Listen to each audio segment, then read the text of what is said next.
Hey guys, welcome to Cinemas of Sounds. It's your host Tony. And your co-host Dervin. How's it going, Uh, we have everyone? a we have a very special guest today. I'm gonna let him introduce himself and tell us a little bit about who he is. But this all came about from a TV show called Next Level Chef, where he was brought into my life, my wife and I's life, and big impact in regards to the cooking space. So I'm gonna let him introduce himself. I'm a fan right now, so I'm sorry if I'm messing up a little bit, but big fan so far. So good, so good. My name is Chef Reuel Vincent. Born and raised in Trinidad and Tobago, migrated over here in 2001, week before 9/11. Um, Wow. been in and out the kitchens of New York, and now I reside at Aspire, an event space at the top of the World Trade Center. So I take care of all VIP events. Awesome, man. Awesome. Awesome. So, so tell me about that journey in 2001.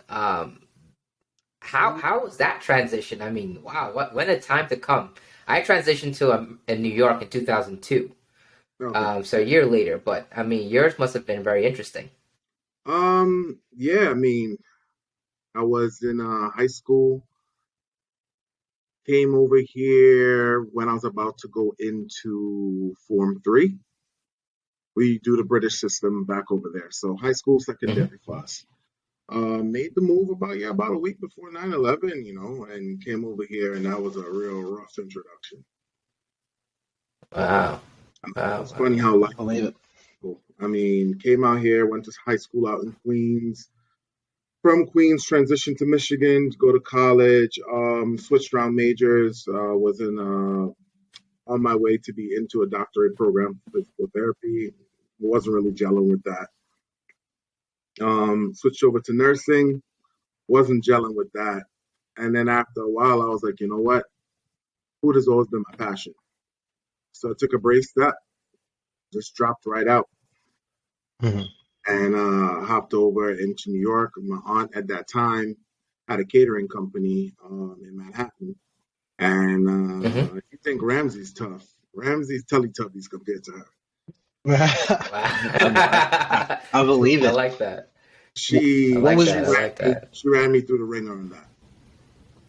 what was that first dish that was like after you made that you were like, all right, I could do this like and make money off of it and like for a Um, living like. there was no making money, bro. Not gonna lie to you. It was more of I was out of options, and the kitchen is a place of reform, made up of misfits, delinquents, a bunch of other people who just don't have any other option. Kitchen provides reform, structure. So when I got in there, man, I was working for pennies. My Mhm. aunt made sure that even though it was her catering company, I had to start from base bottom, like literally base bottom. From peeling potatoes, and it was for free. It was no money. You get a little bit of tip here and there at the end of the week, but could you imagine busting your behind for 80 hours and then you walk off with like $60 in your pocket? Definitely I see that taking a Wow. toll on you after a while. Exactly. And after a while, I worked my way up from prep to cook, from cook to lead cook, and then from that to Sue, and then from Sue to her head chef. And the reason why she did that, because she was working with guys who've been with her for years. She wanted to make sure Hmm. that if I had to take the mantle of leadership there, I had to earn throughout the ranks. So there would be no, how to put it, there would be no one to Favoritism. challenge me at that point in time. This kid, yeah, this kid worked for it. Yeah. Mhm. Yeah. Yeah. Yeah, bro. Yeah. My Earn first your day in the kitchen respect. was yeah, it Wow. was very, very, very. And then So I after know from the that, show you talk about your dad's influence. Like, how does that work? Like, where does your dad's influence in your cooking come from then? Because I know you talk about your aunt right now. So where um, does the dad portion come from? I would say my dad was always known for his cooking. Him and his brothers, they all could cook. Mm. But my dad was the type where to hang out in Trinidadian, or to say it in a Trini term, would be liming. To go lime is to go hang out. Hmm. So that's the term. So if you wanted to go to the river and they have a cookout, my dad was what you would call a bush cook. meaning you be the one that's able to actually make a dinner or a lunch at the riverside. Fire, wood, seasoning, all other stuff, like whether you do curry duck and dumplings, all those other type of stuff. So he was the one who did that. He was very quiet, but he had a very he was so steeped when it came to cooking. Like it was his everything, and he was a cab driver. My dad always would take my brother and me out to little spots. If you're from the Caribbean, you know you got these little hole in the wall spots of vendors. Mm-hmm. You know what I'm saying? That's a certain food that's indigenous to that spot, and it's like, And that food's A1 all yeah, the yeah, yeah. time. Yeah, When I tell you definitely. the food is slapping in those spots, no lie. Uh-huh. And Yeah. my dad had this way of just taking us there and watching how we ate and how we understood some of the food that was, steeped in Trinidadian culture. So my dad played a big Mm-hmm. role. Also, my great grandmother and my grandmother as well. That's awesome, man. Awesome. What would you say was the end goal for you? Right? Is it multiple restaurants of your own? Is it a culinary school of your own? Maybe a show of your own? Like what's all right? I guess let me put a number on it. 5 years from now, where are you? 5 years from now, honestly speaking, I have like this little 10-year plan that I have in my head. The end result is basically going to be more like a lounge type vibe bar Hmm. where, you serve upscale like tapas. I want to hit that middle range where it's like the average Joe could come in. My mission is more of good food. I know what it takes for people to go out, for those who can afford it and those who cannot afford it. Hmm. Those who cannot afford it, it's a treat, and you want to get every you want your pennies worth.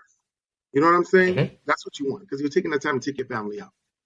And my mission is just to provide good food. Good food, bring back that sense of community when it comes to food because food is fellowship. That's my mission more than anything.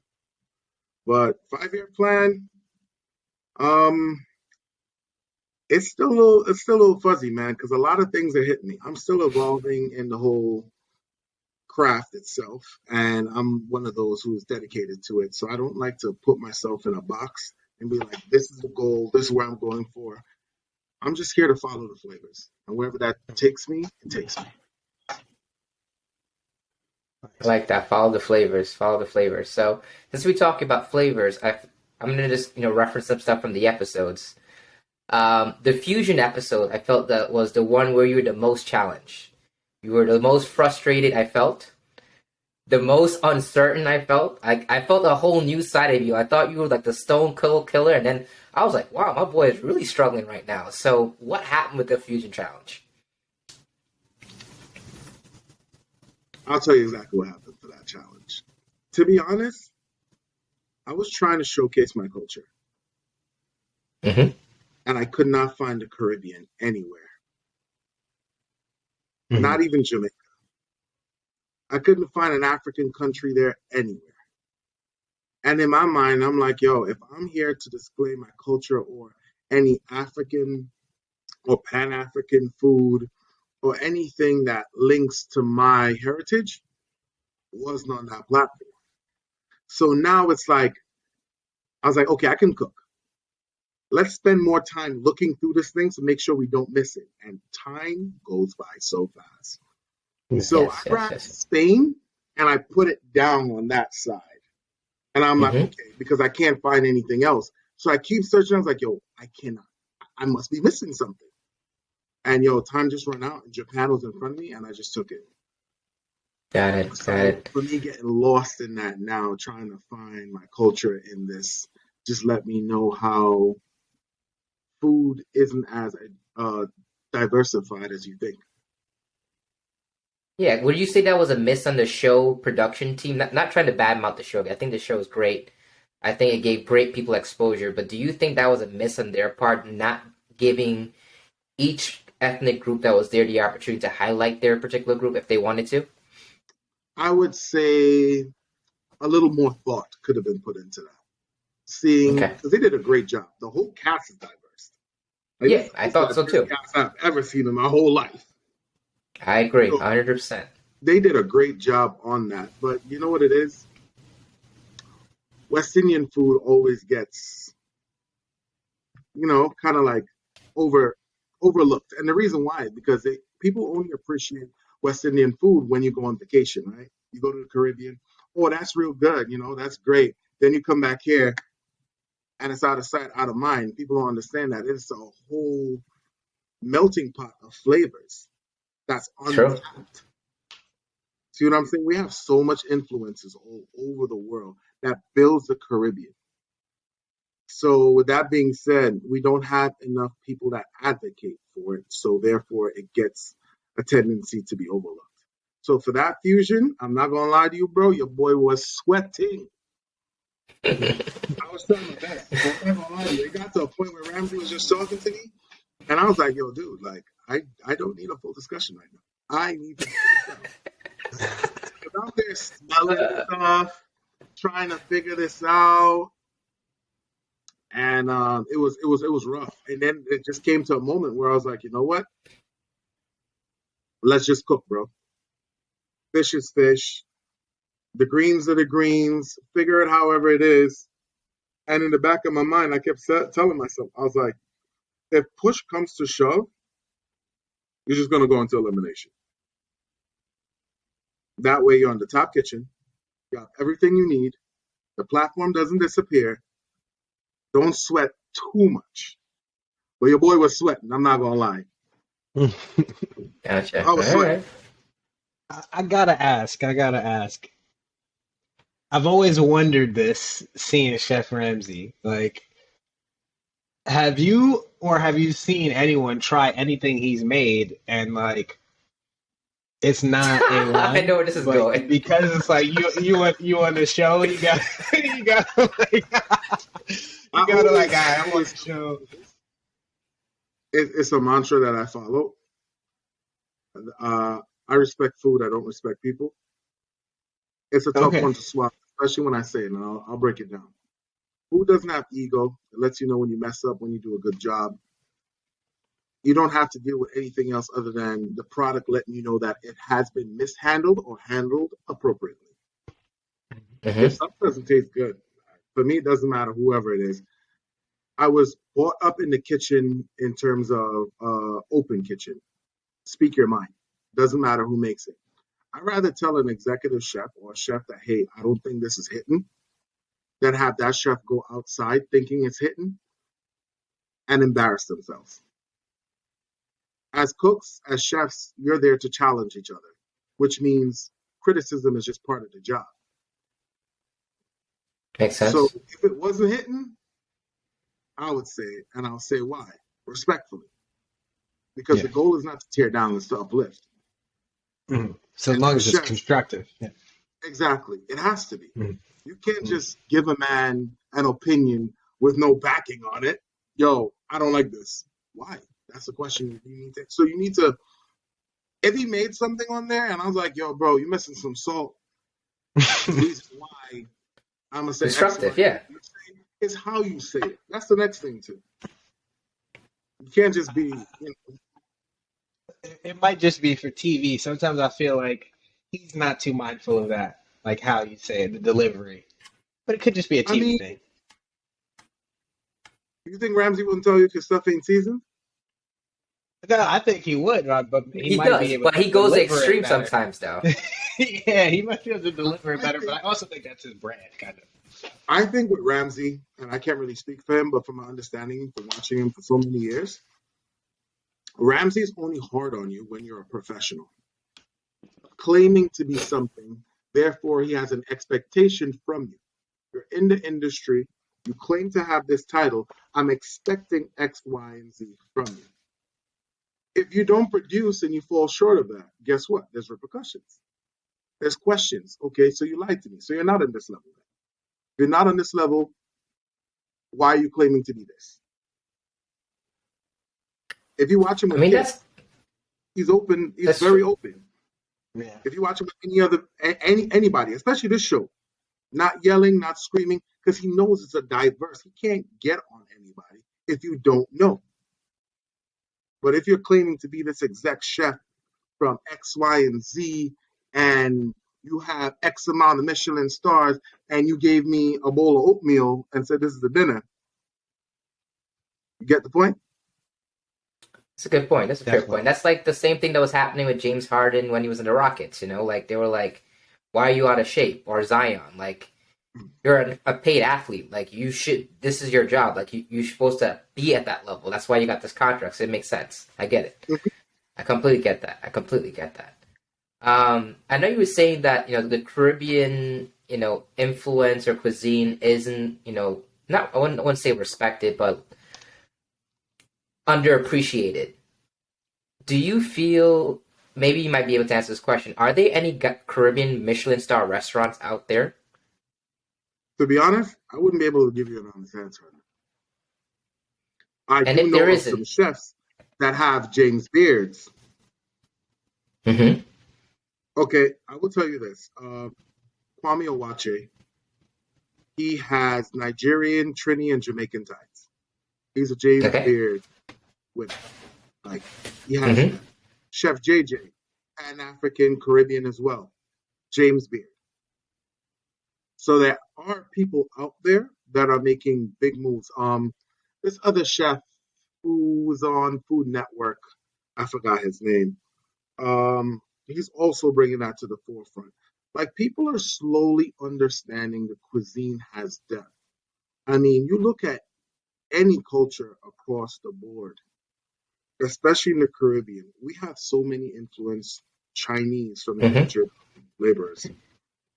You got African from slaves. You have Indians from indentured laborers.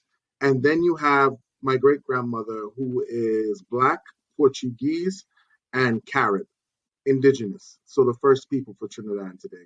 So Mm-hmm. you have Caribs and Arawaks. I'm sure one of you guys are GT, right? You guys from Yeah, Guyana? me. That's me. Mm-hmm. That's me. So you have these natives to this land already.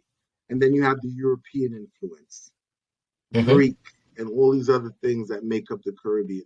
We have a lot of flavors. It's there. It's for, okay, let's break this one part down just to show how food travels. Trinidadians call mac and cheese what? Macaroni pie. Mm-hmm. A lot of people don't understand that macaroni pie was the first name for mac and cheese down south. So Didn't know imagine how that. that so imagine how that traveled down. You have slave owners that took trips probably down the Mississippi, stuff like that. And it was, I think it's Thomas Jefferson. He had a slave, I can't remember his name, that he sent over to France to learn how to cook. And he's very steeped in Southern cuisine. Not talked about much. But guess what? That one word traveled from there and stuck throughout the Caribbean in terms of mac and cheese is called macaroni pie. So you can tell how food travels. Food always makes movements where you think it's not supposed to be. Get where I'm coming from? Mm-hmm. Yeah, So definitely. it's Caribbean food just needs to it needs a good push. It's not only about jerk chicken, rice and peas. It's like there's so much depth. There's so much history. And a lot of it is slave food. That's the next thing. Okay. And what would you say is the one thing to really push the agenda forward, like the Caribbean cuisine becoming more mainstream? Maybe getting our first Michelin star. Maybe we do have a Michelin star restaurant out there. Like outside of like the show that that I think really highlight the cuisine because you talked about Trinidad and the influence and they talk about your flavors. But what else can like the culture do of the Caribbean to like really push the agenda forward? I think we need to start reaching out to big networks like Food Network, travel channels, stuff like this. Start bringing down some of like have segments where you explore the Caribbean. We have enough islands there, and it's diversified and crazy. So let's say Food Network or Bon Appetit, or all these other, big networks, big names start to investigate what makes Caribbean cooking what it is. I mean, that would be a big help. because I think within our own islands, yeah, we promote the food. We're used to it. You know what I mean? We're always surrounded by it. It's like going nose blind. Mm-hmm. However, when you have a guest that comes from, the Americas or any place or a foreigner or a tourist, first thing you'll be like, yo, you have to try roti, or you need to try pepper pot, or you need to True. try that. We get excited. But on our own, we don't push it. But I think if we reach out to these big networks and be like, hey, there's something here that we can push that's untapped, I think we'll be able to go so much further with I'd probably do wonders for the tourist economy in a lot of countries too, as well. that. Um, Exactly. I don't know. I think for me, having a Caribbean family, I'm of Haitian descent, um, and I love when people try Haitian food for the first time, and they're just like, like what this is crazy. What is this? But then on the other side of it, I'm kind of really protective of my culture too. Like I wonder if unconsciously that's a reason why uh, we haven't, I guess, branched out in terms of the network. It's so surprising. Especially with like Southern cuisine, I feel like some of those dishes are like staples. Like almost every melanated household, at least, has had that or tried that, right? And then it's like I don't know, like with what you mentioned in regards to that connection with like some places in the South and in the Caribbean, it's like interesting, like how in between uh, some of those cuisines are like some of that, like how would I say, heritage gets kind of lost Yeah. in between there. I have a question. Does Haitian cuisine have any type of food that's wrapped in a banana leaf? You In a guys do banana that? leaf, I'm pretty sure. Okay, so I'll put it to you this way. So we have something called pastels, Mhm. which is basically a cornmeal that's wrapped in banana leaf. Mm-hmm. Now, if you go to DR, you have pastelis. Same thing, banana leaf, cornmeal. If you go to Jamaica, they call it blue draws, or in Africa, I think they call it dukunu, Mm-hmm. if I'm But not that mistaken. that's what it is in Haiti. Dukadu. So imagine that. We all have the same thing, right? Hmm. It's all descended from Africa, bro. They, it's like they all have different names. The base is the banana leaf. Hmm. It's either sweet or savory, and it's made from cornmeal. Banana leaf, dime a dozen in the Caribbean. Cornmeal, great traveling food, easy, slavers' Yeah, food, to be honest. yeah. And most of these things are done with either offals, which is like organs, or some sort of offcut that isn't meant to be eaten exactly. Hmm. And this is what makes the Caribbean the Caribbean. We all share the same food, we call it differently. And it's like, it's that experience that we had from slavery, from being colonized and having to figure out how to feed ourselves, given the scraps that we were given. See what I'm saying? So it's a lot of history there, bro. There's a lot of things that food creeps its way into different cultures. It's like every culture has a chicken and rice dish, 100%. A Yeah, one Totally pot agree. meal. definitely. See what I'm Totally saying? agree. They all have that. So it's like we're not that different. Water may separate us, but as a people, we're the same. Same struggle. Same. And I would say my mentor is actually, yeah, my mentor is Haitian. That's awesome, We man. Um, everywhere. Jerry Gina, he is my mentor, and my other mentor is Victor. So those two guys really trained me out. He's the first person to introduce me to John Rice, Mhm. if I'm saying that I've correctly. never had The that, but I black gotta rice, try it then. Yeah, yeah, yeah, yeah. You said it correctly. that should be hidden, boy. I ain't gonna lie to you. If you know, I'm not gonna lie. It's really really good. And you guys have something else called, I don't know if I'm saying this right. I hate to mispronounce stuff. Rio? Grill, It's like a yeah, yeah. Grill. It's like and it's it's like a fried fried pork pork. essentially. Yes. Yeah. Yeah, man. I mean, we're It's all the same. All the same. yeah, definitely. It's I mean, I guess with from a content perspective, because I know you mentioned like Food Network and some of these like big content conglomerates, maybe investing more into the Caribbean and the cuisine there. I mean, do you have, I guess, any long-term aspirations yourself to like maybe investing or creating a platform like that, like Oh, like 100%. a Bon Appetit? Yeah, I would love to be an advocate for that, honestly speaking. Because there's so much I still need to learn. By the time I got pulled Mhm. out in terms of like high school, there's a lot in my culture I still don't know as well. And because I'm in food, I like to go down the rabbit hole. If I find out something, I'm DC diving on it. You know what I'm saying? And then now that I'm a chef, you try to put your flavors or gently ease people in. Like, you see how you just said you were protective of your own culture in terms of Mhm. like the food? Is it because what? You feel like they wouldn't understand the flavors or where the food comes from, therefore you feel the need not to share because it might Nah, not be it's for like everybody. so grow. I think it's with me individually, like growing up, right? So I grew up in a household. My dad very aware of like where we come from, his history, and that trickled down on me. Being in school, there was an unfortunate period during my youth where folks thought it was like funny to crack down on Haitians. You know what I mean?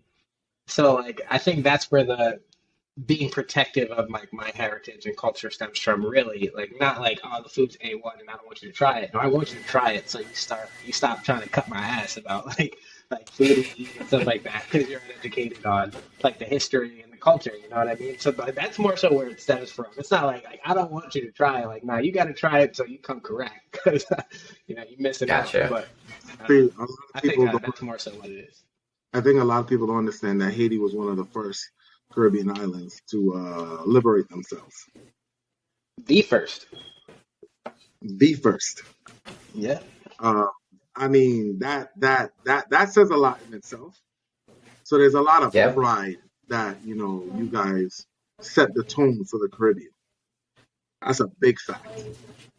I would say not just the Caribbean, but the Western Hemisphere.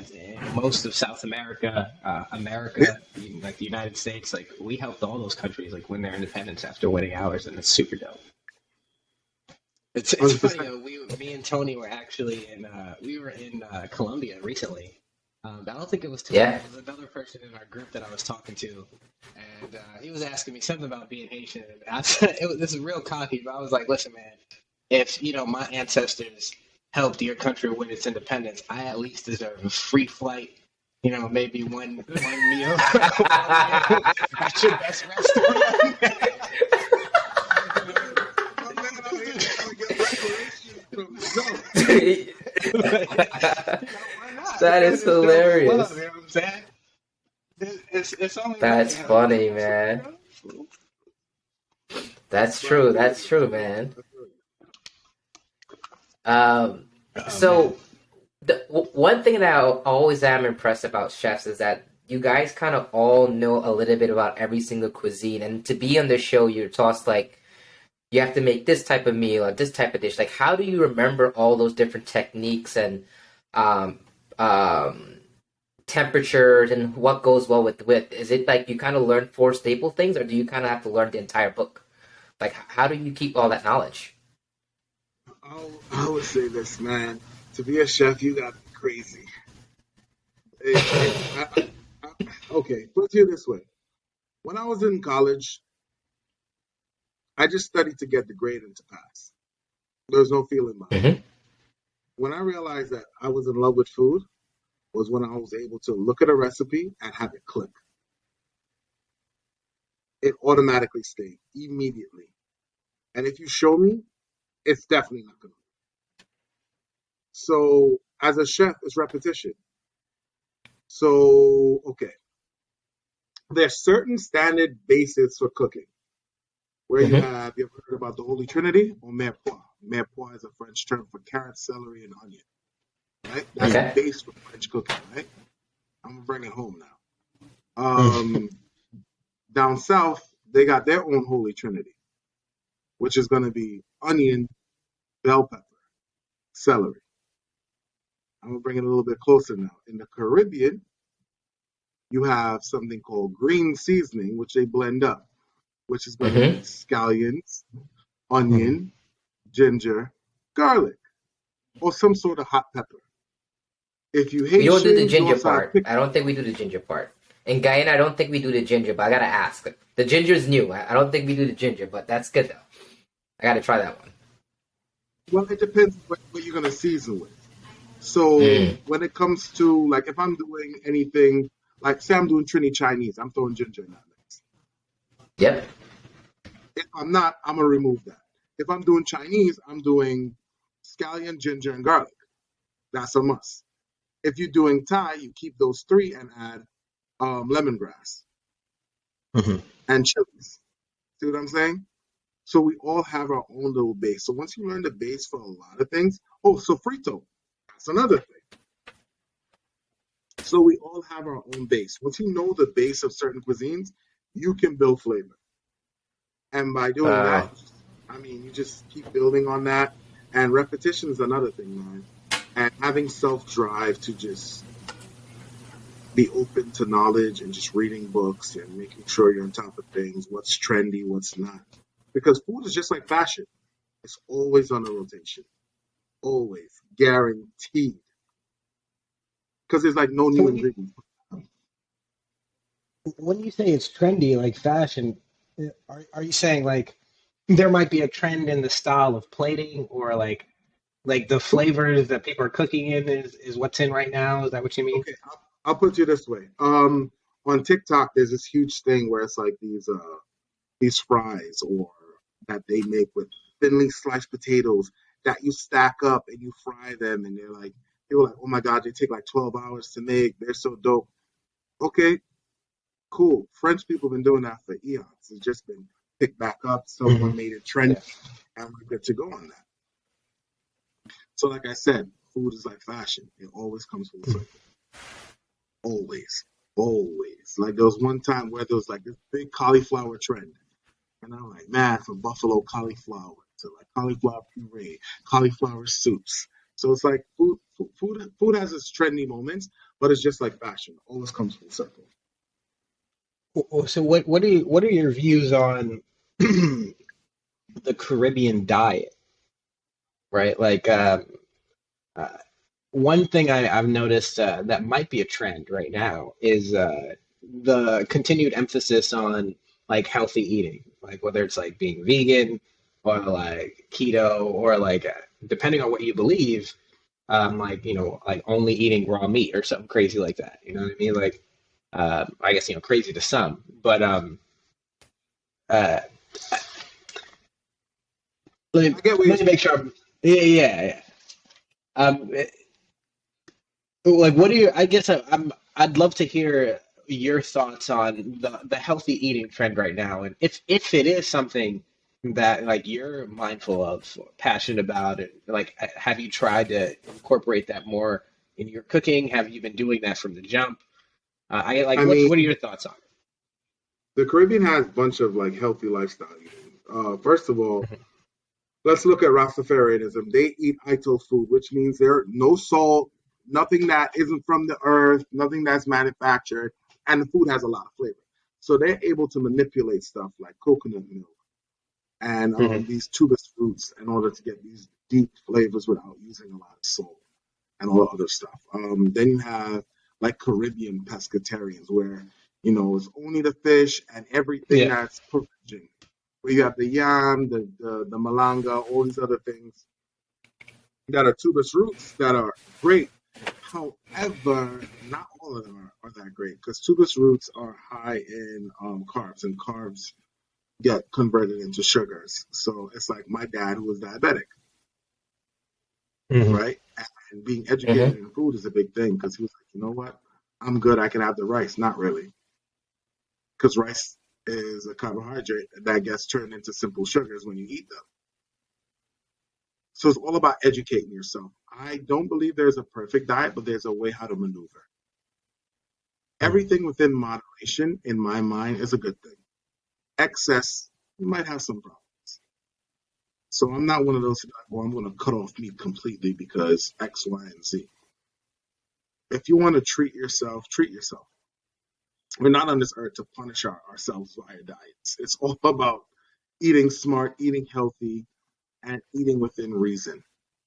So when it comes to diet and stuff like that and trends, I don't really follow that much.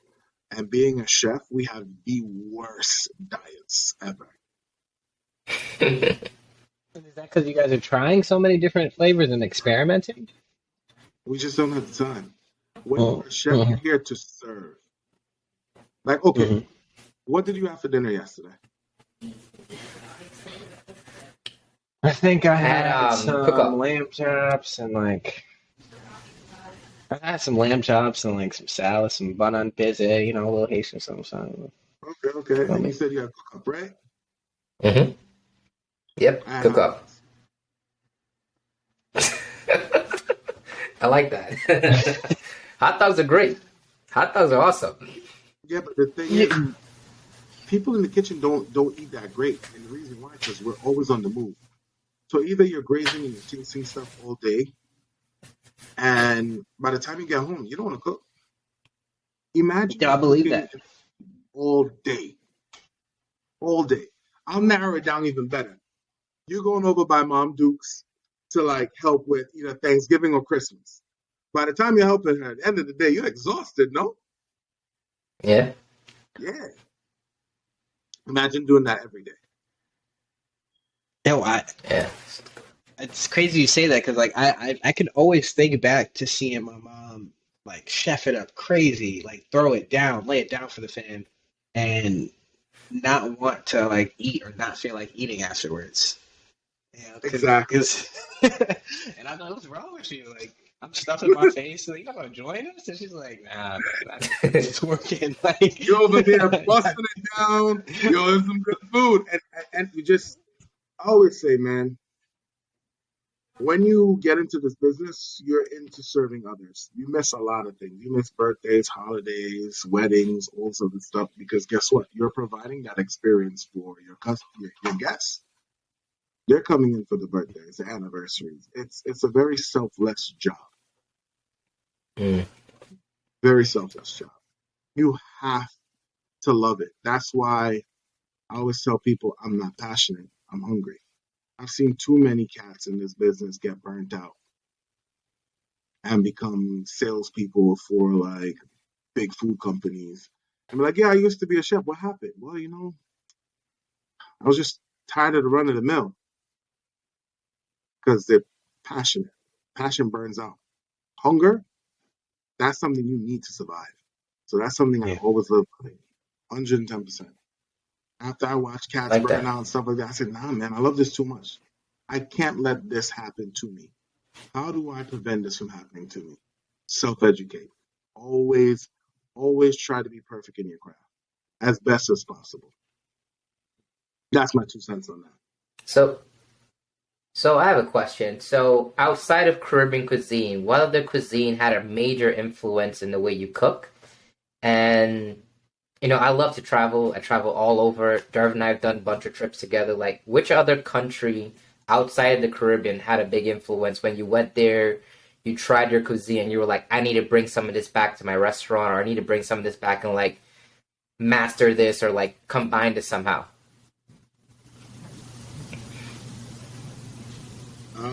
I wasn't able to travel a lot, man. So I traveled via the internet. I traveled via YouTube, Mm. Google, and tried to figure out cuisines that I think I need to be strong in, the basics I need to know. A couple cuisines that stood out the most for me, honestly speaking, or styles of cooking, anything Southern, 100%. I love Southern cooking. I love when people put their soul, but they put that kneecap all the way in that pot, and that's how good that food tastes. That's what I like.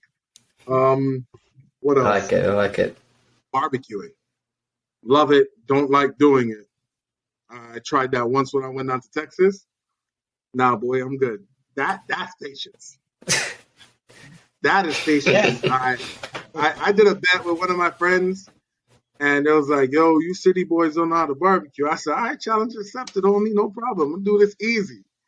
You know what it is to maintain an open fire at 250 for like 14 hours, my guy, and it can't fluctuate. I look at my boy with my mentor, 'cause he lives out there. I said, "Look, we're gonna hit them at 6 foot 9. We're gonna take this brisket, we're gonna put it in the oven for 3.5 hours at 350, and they're gonna be tender the same way. Just before they come on, we're gonna throw it on the smoker and lie through our teeth." They showed up. They were like, "Oh, see, you guys had it on the brisket smoke." And I said, "Yeah, sure, sure, sure, sure, sure." It was like, you see what happened when you put it on the fire for that long? You just taste the love. I say, "Yeah, boy, 350, 3 hours." I said, "That was done and done. You're welcome." But I said, it's just like food, man. Anything with flavor, I'm interested in. I don't box myself off to any kind of region or type of cuisine. I just like food, period. So if it's What about good, poultry? huh? Do you have a preference between What like about what? do you have do you have a preference between like chicken, pork, fish, or are you kind of just open to like, any form? Open to any form. I respect anything that has to be killed in terms of like any animal. Whole utilization is a big thing. I believe we waste too much, and we have to learn how to minimize that waste. Um, for me, I just love breaking down animals, honestly speaking, in terms of like whether it's butchery, understanding cuts, how to utilize it. So if I get chicken, I'm getting whole chicken. I'm breaking it down into different parts, whether I debone most of it and I keep the bones for stock. See what I'm saying? Um, I like that. if it's fish, I'm doing the same thing. I have like in my freezer like vac sealed bones and stuff like that. So when I do decide to make a stock, I have bones. I make my own stock and I vacuum seal. It's just easier. And you know what? You work hard for your money and then you spend it on food. I think you want to maximize the amount that you get on that return. So whole utilization, stuff like that, bro. I don't have a particular, type of protein that I pick over the other, honestly speaking. If it moves, I eat it, Mhm. honestly speaking. So are you into like wild game? Because I've had like iguana, turtle, rabbit, laba, bunch of different things. I've Have had, you I've had rabbit, iguana once. I haven't had like tattoo lap, which is like a armadillo that they eat back home. Mm. Anteater they eat back home. Um, I think some sloths we eat back home too. But we Armadillo is Okay. crazy. You caught me and with that one. also we eat maniku. But maniku is also the name for possum. Possum, okay, yeah. I I've think had that's a that trait before. that developed up here, not down there, because they gotta move. I don't think they want to play dead.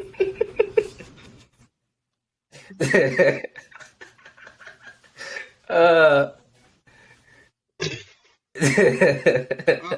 That was a lot of exotic Part of the culture. stuff that like Not to both mention of you have different tried. traits and What commodities would you say was specific the to the most messaging exotic? actually comes from Hmm. indigenous people. Some of these names are indigenous names. Like Manikou is possum. Then you have Lap, Hmm. Tattoo. All these other names are like Of for course. armadillo, for wild hog, stuff like that. So it's steeped in the culture, man.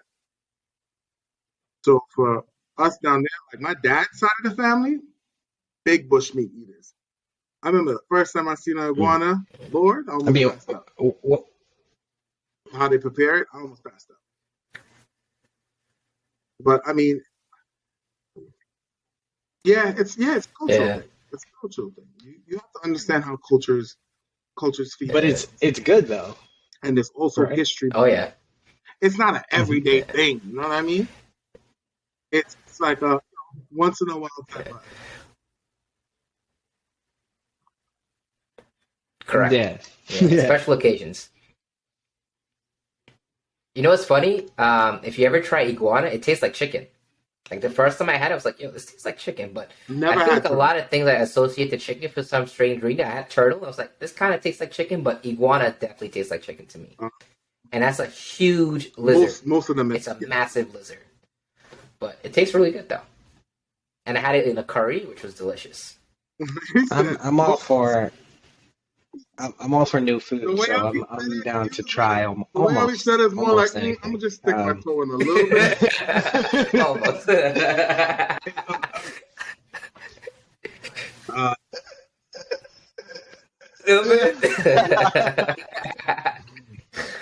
Oh man. So like how did this whole show come to be, man? Like how did you get on the show? I know we kind of touched on a couple episodes, but I'll how put it to you did this they way, find man. you? Like I would love to hear that My journey. little brother and I And usually how's watch that sports changed your life so we have a far? bad day, we're putting on Ramsey's 10 or top 10 worst insults to people just to de-stress. So my boy's fiance saw like a little internet post about him having, well, a Hmm. show called Next Level Chef. Okay. Didn't know who was with. She looks at my boy and was like, yo, should we sign him up? He's like, I'll just send it to him. Um, of course, pandemic on Warzone, um, playing some Call of Duty. I get this text and I open up the form, and when I tell you those questions, bro, we're talking about more than 100 questions deep. I was like, this is too much work. And while I was just on here, just, playing COD, I was like, you know what? Wow. You're playing video games, bro. Just take an hour out of your time, fill out this thing. And I was about to give up. Like, it was a lot of questions, bro. And then I just submitted it. And I was like, all right, cool, whatever. And then someone contacted me and was like, hey, you want to set up like an interview? I was like, all right, cool. I was super awkward because I'm always back at the house. Back at the house, you're a little bit more timid. I mean, when we're in our element, we're very forward, very alpha-like in personality, stuff like that. But when it comes to like new people, we're kind of like, So the interview I thought was going horrible, but guy was smart. He would tell me he wasn't recording. It was probably recording when I felt more calm and normal and stuff like that. And he was like, all right, great, got it. I said, you're done? Yeah, that's it. Didn't hear from them for months. So I just gave up on it. Then they were like, yo, bro, producers like your little interview, flying you out to Vegas. I was like, huh? Okay. Then I started to research the show, and it was with Gordon Ramsay, and I was like, holy shit. That's when it really, really sunk in. And then we just got to Vegas, and because it's COVID, I mean, the production team, when I tell you, these guys made sure everybody was safe. From the plane, into your own van, into your room, they take your room key from you, and you have to quarantine for 3 days. You get tested every single day for a whole month. You're tested every day. You weren't allowed to leave your rooms, and that was it, bro. From the hotel room to the filming of the show. That's how that whole journey came.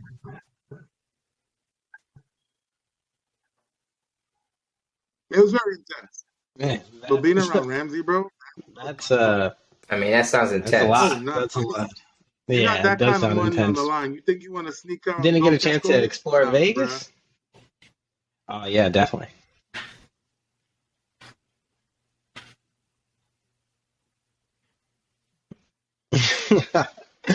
And I'd imagine, someone with that type of Yeah, I experience, mean, that it was fun accomplished, just seeing you him. definitely want to lock in and learn So what we you were can, line network up as for well. like practice to walk in. And they were like, okay, great. Let's do one more practice time to see how you guys do it. And when we walked through those doors, Ramsey was standing there. So they kind of surprise you. You get that genuine type like reaction. And I was like, yo, homeboy is like literally a couple feet away from you. Like that was hard to digest. I'm not gonna lie to you. Yeah. Starstruck was not even the word. I mean, I've worked with tons of celebrities, tons. But being on there with someone who how to put it. Then you watch. That's an idol Hmm. of yours. So cool.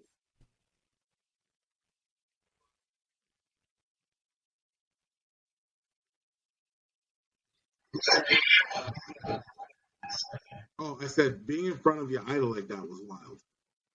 I'm sorry, you broke up So that last it part was there. so surreal seeing him. Then you have Chef Blaze and Chef Arrington, and Hmm. you're like, yo, these are some heavy hitters in the culinary world. Heavy hitters. And I was like, man. And then you start surveying the other, contestants and stuff like that, and you're like, okay. A lot of people look. One of the producers looked at me and was like, why are you looking at everybody's feet? I said, because I want to know who works in the kitchen. If you work in the kitchen, you have certain shoes.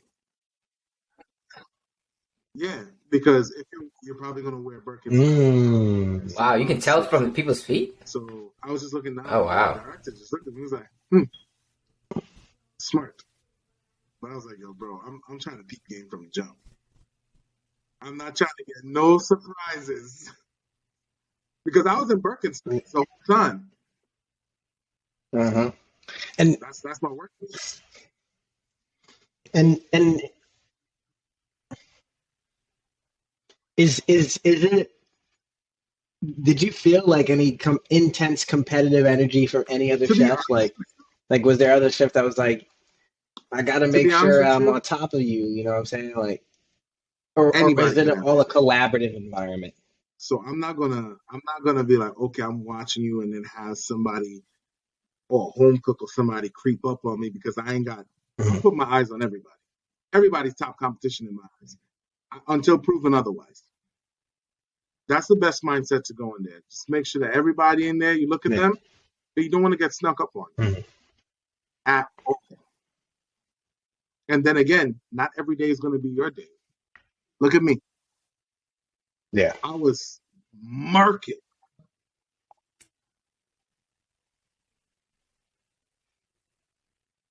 I was about to ask about that. I was about to ask Yeah, about yeah, that yeah. last episode that came out last week Wednesday when you were in that.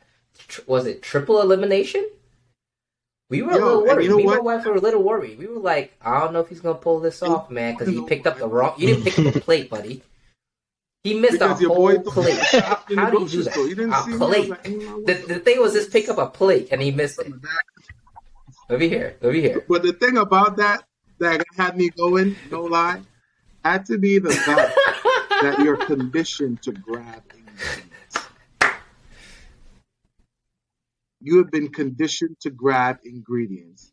And I'm a little slow sometimes. Yes, So yes, yes, yes, yes, when yes. I heard it, I was like, yo, I need more ingredients for my stuff. Like, and the plates didn't really stand out to me. Because if you look at the episode, there's a lot of flat plates like mine. There were a couple plates that actually, Kenny's plate was a Mhm. riser, Piet's plate was a riser, Mariah's plate was a Hmm. riser. Everything else was flat. So after Kenny removed that board, everything to me just looked normal because I was like, all right, cool, whatever. Yeah, that's true. Man, let me tell you something. When I got back, she said, what did you get? I said, I got some carrot Yeah. powder. I got this. She's like, plate, chef. And I was like, what are you talking about? Dead answer. I was yeah, I was like, Yeah, I yeah, I saw was your like, face, man. what are you It was talking about? mad Like, funny. It we got was plates over so there. You funny. talking He was about like, plates? "Oh And when it sunk in, shit." you saw it in my face. Well, I was like, I was supposed to grab a plate. Kenny's face was more. Kenny looked like he was more worried than anything for me. You saw Kenny's eyes from the back, like, bro. But you know what?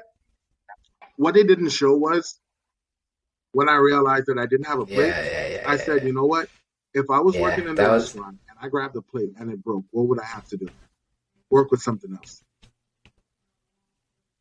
And that's what I did. I was like, yo, bro, we're going to cry about this plate. We're about to cook. And I was very happy with what I produced. Mm, However, I know that would have cost me to go down elimination. And once again, like I always say to myself, I don't do elimination with so much fear. It's a place that once it touches you, you feel different. I'm not going to lie to you. Because now all your hopes and dreams are dependent on these. And I think that's where I come from Yep. struggle. Back against the wall kind of I feeling. come from a place where I didn't have a lot. So, like I always tell people, don't give me all the tools I need for success because then it's going to be a problem. So once I was like, yo, bro, they're going to put me in elimination. It's all good. Because once you put me in elimination, once again, platform don't move. We're in the top kitchen. I got everything I need. Let's just bang that out. And it was too close for me. It was a unanimous decision, but it was too close.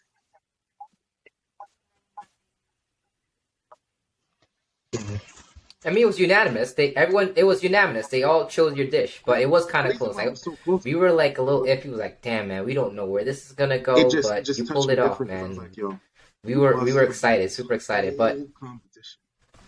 Okay, fusion dish. I mean, it is what it is. But I said you had one job to do, was to grab a plate. And because of that now, you just put yourself to destroy everything you work for just by forgetting. And that's where all that emotion came from. And I mean, it was strategy, bro. When I see these dudes grabbing all these heavy proteins, I was yeah. like, yo, bro, fish. Have to be fish.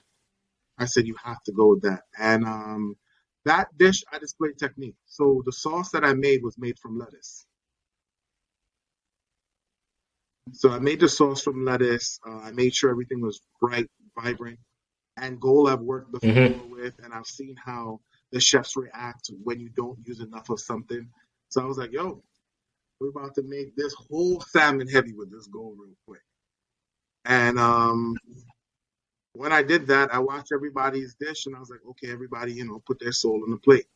I respected everybody that was in that elimination round. Kenny, that's my day one. Courtney, love to death. Angie, same.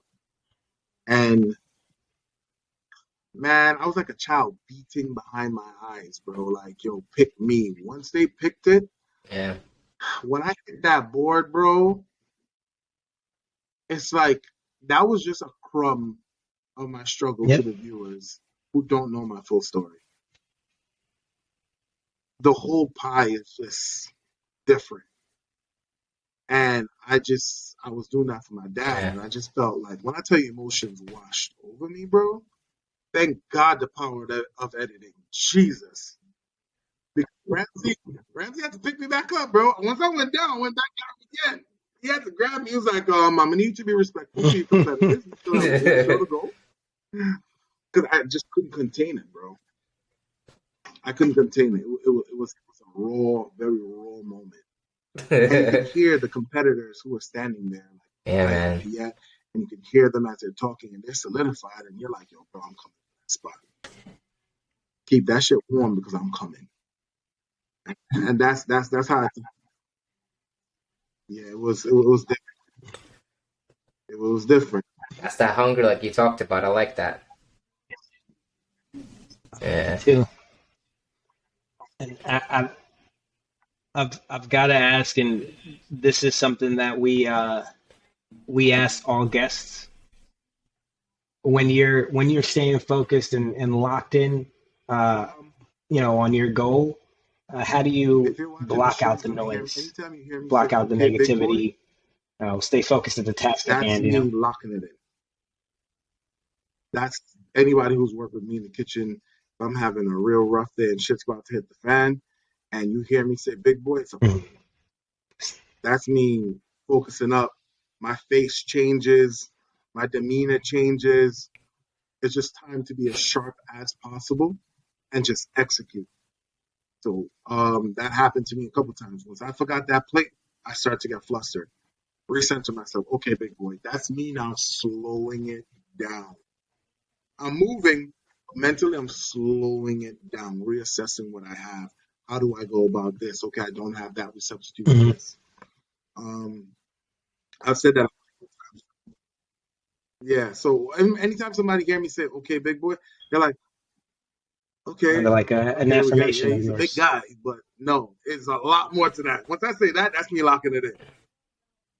That's me locking it in. That means that's letting the viewer who knows me know that yo, I'm having a rough time. Mhm. Gotcha. So that's how I lock it in.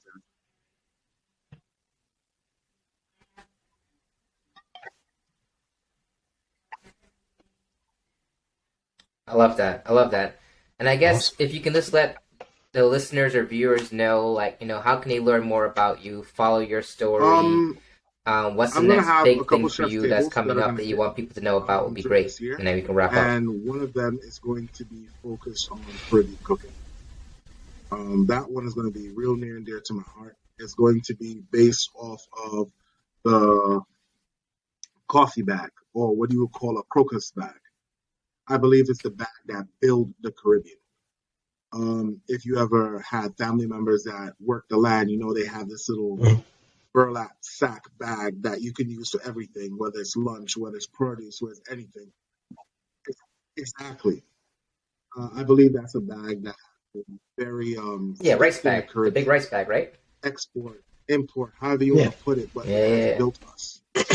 I'm going to be focusing on that. If you want to follow me on Instagram. I'm about giving free information. I'm a person who puts everything on my stories while I cook.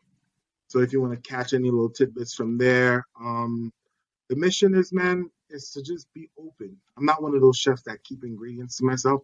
I'm here to share, help people be able to cook like a restaurant at home, to feel comfortable. Cooking is not intimidating. If you can read, you can cook, bro. It just takes patience. That's about it. Yeah, no problem. No Mhm. problem. I love it. I love it, You have man. Thank you inspired so me much for being in the show, man. to Just don't be Trisha and burn down the kitchen. you've inspired me to give the kitchen another shot. We're not gonna Uber Eats it tonight. I like that. Oh, All right, Wednesday man. gonna be a It's movie, Thanks definitely so a man. much, pleasure So man. connecting tune with in. you, and best of luck in the show as well.